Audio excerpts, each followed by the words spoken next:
नमस्कार दोस्तों, मैं हूं गौरव वर्मा। आप देख रहे हैं कोविड से लड़ाई मनोवैज्ञानिकों के साथ। Welcome to garden city. आज हमारे साथ जुड़ने जा रही हैं एक साइकोलॉजिस्ट स्वीटी जैन बिल्ला फ्रॉम मुंबई।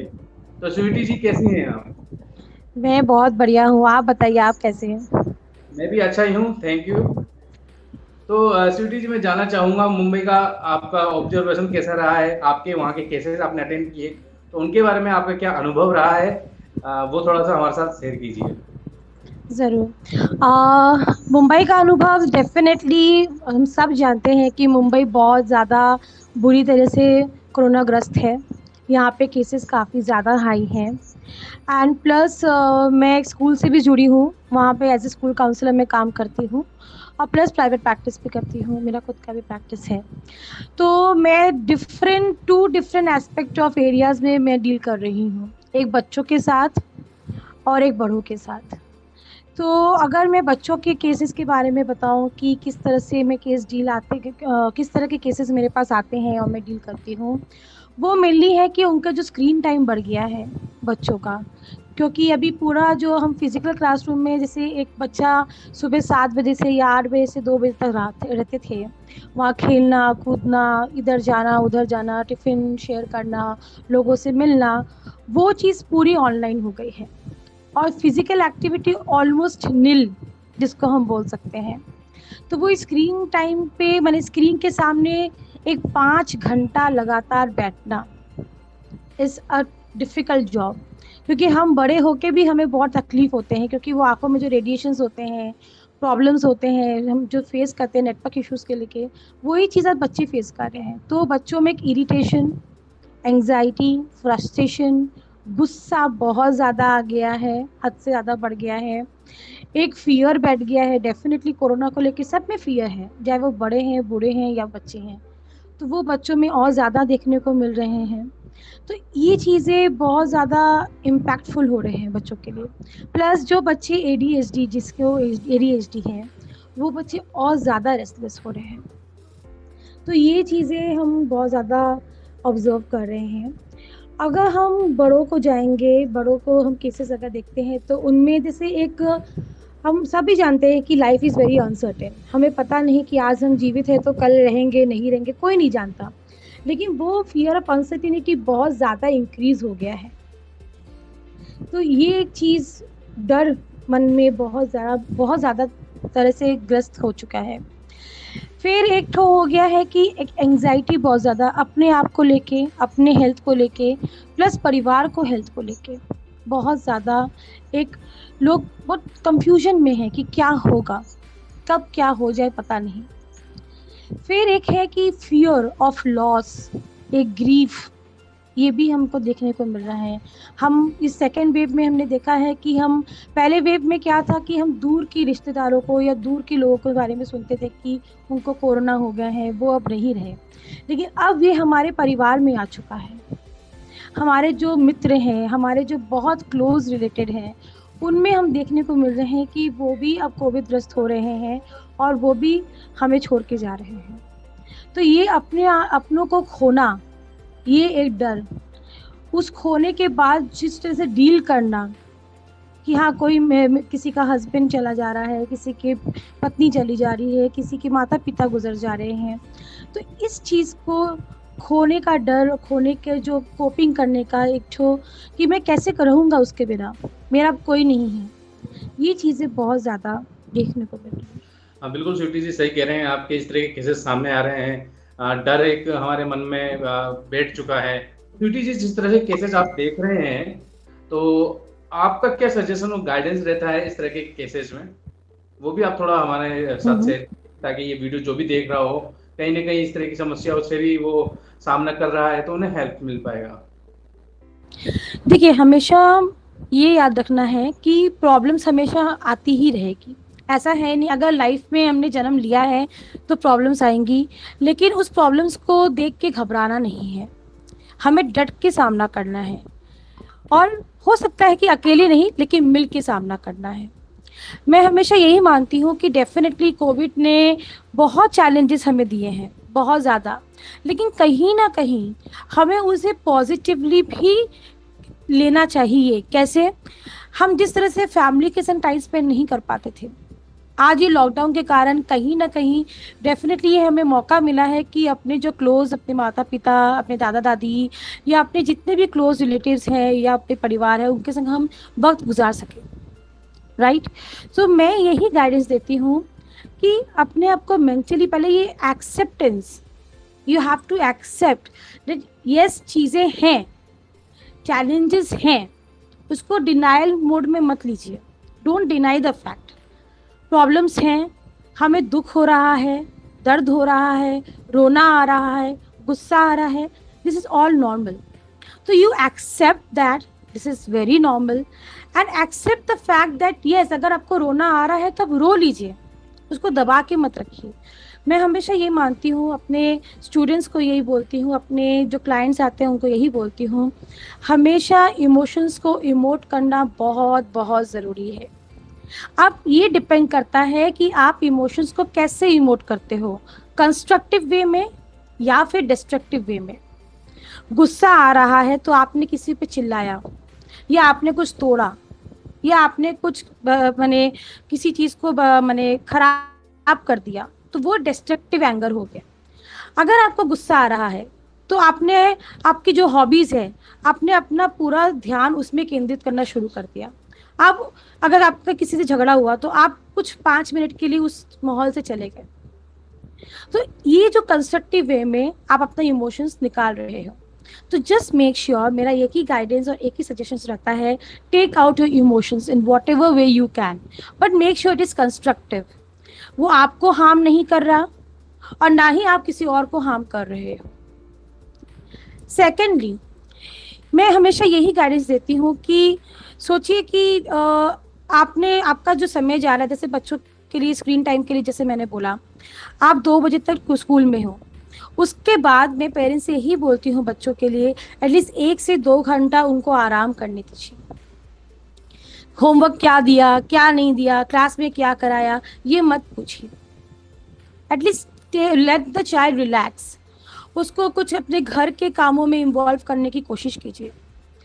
मैं हमेशा यही मानती हूँ, चाहे वो लड़का हो या लड़की हो, अगर हम घर के कामों में थोड़ा मदद करेंगे तो जो फिजिकल एक्टिविटी बाहर में जाके नहीं हो रहा है इस लॉकडाउन में, वो एटलीस्ट हमारे घर में होगा।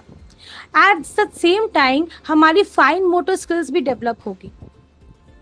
जैसे अगर मम्मी कोई लीफी वेजिटेबल काट रही है तो बच्चे को बोल दे, ठीक है तुम ये धनिया पत्ता ठीक से मैंने तो अलग कर दो, डंडी को अलग कर दो, पत्तों को अलग कर दो, तुम ये दाल और चावल थोड़े अलग अलग कर दो।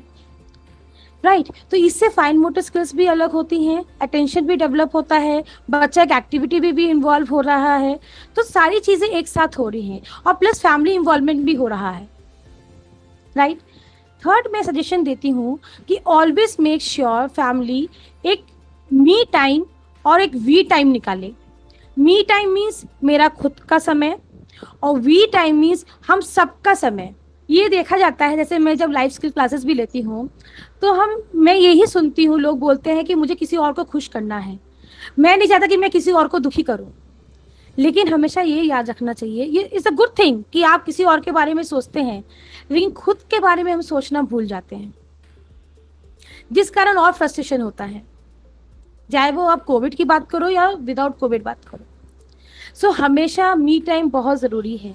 तो दिन में आधा घंटा, मैं ज़्यादा नहीं बोल रही, आधा घंटा आप अपने लिए निकालिए, जो चीज़ें आपको अच्छी लगती हैं, जिससे आपको प्यार है, उसको आप कीजिए।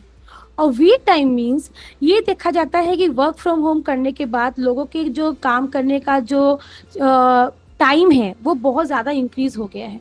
पहले क्या था कि 9 से 5 ही ऑफिस था, अब वो 9 से 5 नहीं, वो 9 से पहले भी हो गया है, 5 के बियॉन्ड भी जा रहा है।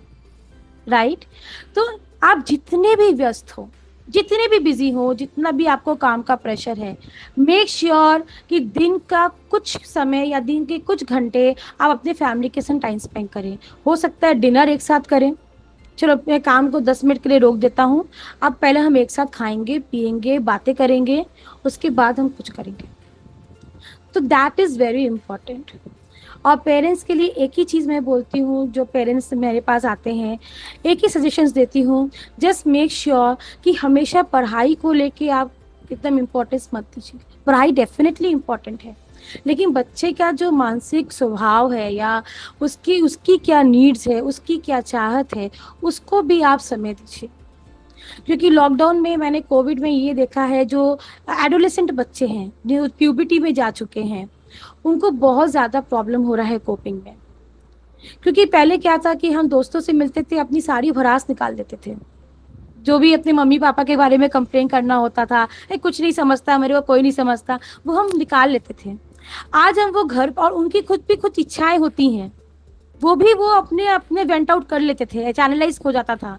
अब वो चीज़ें नहीं हो रही हैं, वो पूरे रेस्ट्रिक्ट हो गई हैं। तो उस चीज़ को पेरेंट्स को थोड़ा समझना होगा, थोड़ा स्पेस देना होगा। वी कांट बिकम कैमरा कि हाँ पूरा सीसीटीवी कैमरा बन के हम बच्चों पे नहीं रख सकते। तो थोड़ा आप स्पेस दीजिए उनको। ये चीज़ें मैं हमेशा सजेस्ट करती हूँ।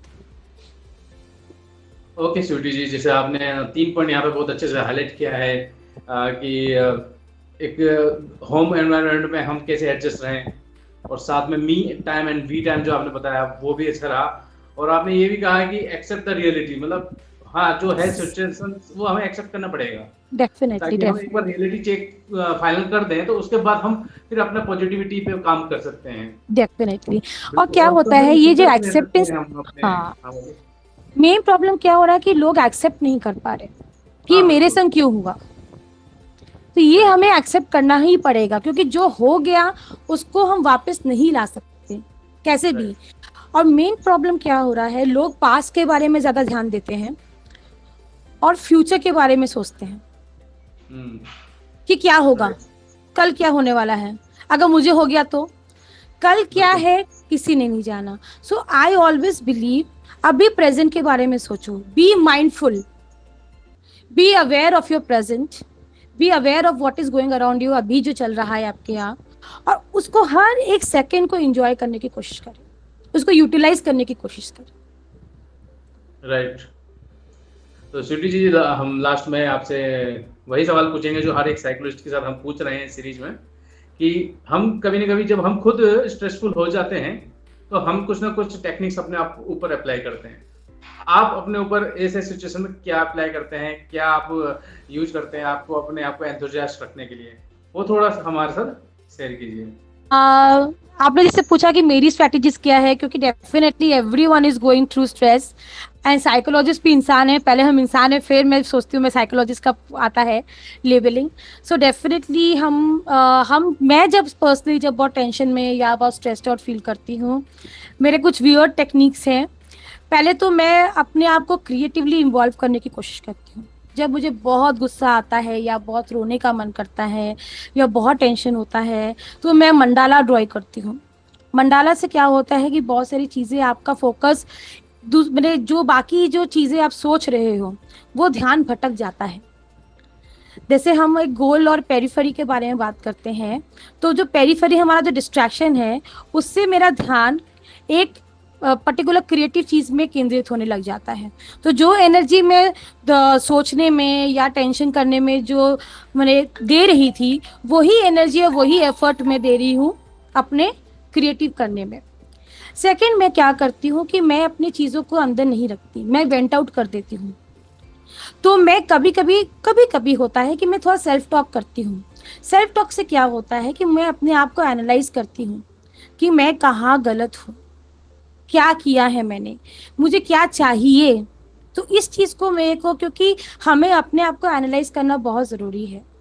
हम जर्नलिंग मेंटेन करने बोलते हैं, लेकिन बहुत लोग होते हैं, इवन मैं भी उसमें से हूँ, कि मैं लिखना पसंद नहीं करती जर्नलिंग का, क्योंकि उसमें क्या होता है कि आपका सेल्फ रिफ्लेक्शन आता है। तो कभी कभी लगता है कि हम अपने आप को देख रहे हैं तो वो डर लगता है कि जो मैं लिख रही हूँ फिर वही पढ़ रही हूँ, तो वो डर आता है। वो बहुत लोगों में भी मैंने देखा है। तो व्हाट आई डू, आई इधर रिकॉर्ड, मैं रिकॉर्ड कर लेती हूँ मोबाइल में, या फिर मैं सेल्फ टॉक करती हूँ so that I can analyse, इस तरह का। थर्डली मैं क्या कर रही हूँ, ये कोविड में जो मैंने किया है, मैं अपने आप को स्किल और ज़्यादा कर रही हूँ, मैं अपने आप को अपडेट करने की कोशिश कर रही हूँ। छोटे छोटे जो कोर्सेज होते हैं, वर्कशॉप्स होते हैं, मैं उसमें इन्वॉल्व होने की कोशिश कर रही हूँ, ताकि मैंने जैसे बोला कि you learn to live in present. So अभी जो चीज़ें हैं मुझे किस तरह से पॉजिटिवली इम्प्रूव कर सकती है, because we all are learning, और हम मरते दम तक सीखते हैं। तो मैं उस सीखने की कोशिश कर रही हूँ कि मैं क्या क्या और क्या क्या चीज़ें सीख सकती हूँ। तो इस तरह से मैं अपने आप को कोप करती हूँ। बहुत बढ़िया स्वीटी जी, आपने आप खुद का भी टेक्निक्स नहीं बताया। तो आई होप जो भी ये वीडियो देख रहा होगा, आपकी गाइडेंस से उनको कहीं ना कहीं उनको हेल्प मिला होगा। आई तो होप आप, so. Thank you very much for joining us. Thank you so much sir, thank you for this opportunity. Welcome.